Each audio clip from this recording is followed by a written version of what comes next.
Hi! In front of me is Motorola Moto G82, and today I would like to show you how you can operate all vibration settings on this device. First of all, go into Settings. Now you need to scroll down and select Sound and Vibration. Over here, scroll down and click on Vibrate for Calls. Now select one of those options for your incoming calls by tapping on the best one for you. Never vibrate, always vibrate, or vibrate first, then ring gradually. I will go with always vibrate, so I have to click on it and go back. Now you need to scroll down and choose Shortcut to prevent ringing. Over here you can select Vibrate by clicking on this option here.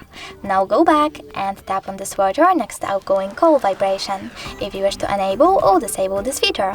Lastly, click on switchers next to charging sounds and vibrations and start vibrations to switch them off or on. Thanks so much for watching. If you enjoyed this video, don't forget to leave a like, comment and definitely subscribe. Bye!